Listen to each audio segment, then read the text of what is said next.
Hi, welcome to CPE270 Product Design. This is session 2, in which we'll discuss customer needs. The textbook for this subsection, Cussler and Mager, says consumer needs are often vague, qualitative desires for solutions to ill-defined problems. And this is kind of tongue-in-cheek, but it points to the problem that what consumers ask for is not always articulated as what they really want. And part of the job of an engineer is to find the underpinning needs and translate them into technical specifications. So in this section, we focus on those needs, and we'll start by defining the types of consumers as primary and secondary.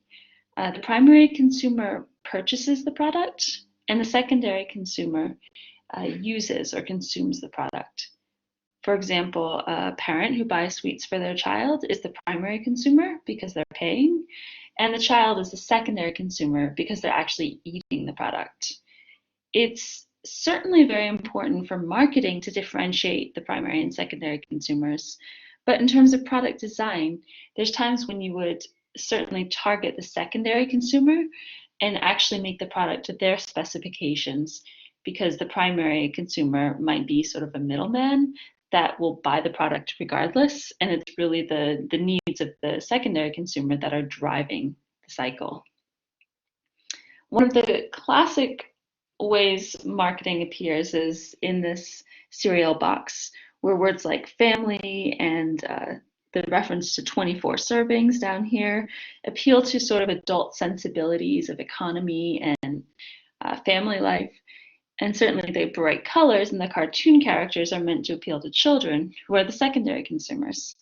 What I find funny is in this phrase, it says improved recipe, loved by kids, approved by moms.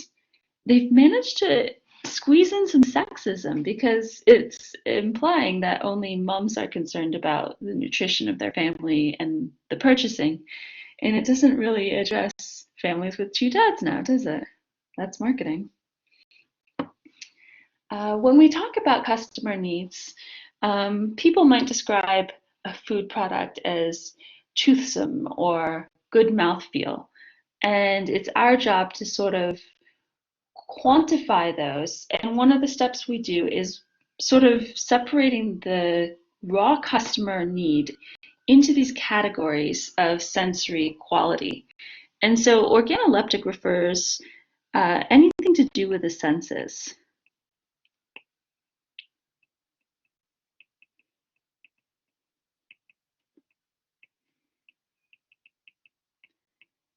So for example, something which is optical is related to vision or sight, and it's also organoleptic because it's related to the senses. Olfactory is related to smell. Haptic is related to touch, like a haptic keyboard. Tribologic is a little trickier. It's related to friction, and it's particularly a dynamic friction at an interface. And an example of a product with tribologic properties is a knee replacement joint. It comprises a metal ball bearing in a polyethylene socket, and the friction between those two interfaces completely determines how well the artificial joint works and simulates actual motion. So the tribologic properties in that instance dominate the performance of the product. Hedonic refers to anything that either increases pleasure or decreases pain. So ice cream, for example, is hedonic because it increases pleasure. A non-stick bandage that doesn't pull off your hair when you peel it off, that would also be hedonic because it decreases pain. On the right-hand side, we're looking at a spectrum of colors that can be displayed by a particular screen. And what we see is that the colors themselves, the perception of color is a qualitative effect because everyone sees colors differently. And there's the quantitative part of color, which is the wavelength. And you can see along the perimeter, they've mapped the wavelengths along here. But that's not the whole story, because there's also a saturation, or a sort of a degree of whiteness, which also informs the color that you perceive.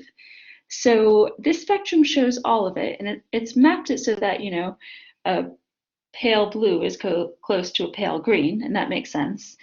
And then it's parameterized it with XY coordinates. You could have used alternately RGB coordinates or hexadecimal coordinates, but those systems have actually 3 or 4 parameters. So it's quite tidy to have only 2 parameters, X and Y, to quantify a qualitative perception of color. Another example is in the spider maps. Here we're looking at different flavors associated with coffee, and these flavors are unrelated to one another. And you can indicate the intensity of each, and the relative area tells you something about the quality of the product. In this particular coffee, they're showing their coffee has a much larger area than the other leading competitor, and so their coffee is more flavorsome. But it is worth noting you don't really want a coffee that's very strong on the bitterness or acidity scale, so it's not just a matter of areas. It's a tool for beginning to translate qualitative organoleptic factors into something that could be specified. So that's all I wanted to say about customer needs. Thank you so much for watching, and in the next video we're going to tackle the challenge of translating these needs into specifications, and that's going to be a bit of a long video. So good luck, and I will see you later.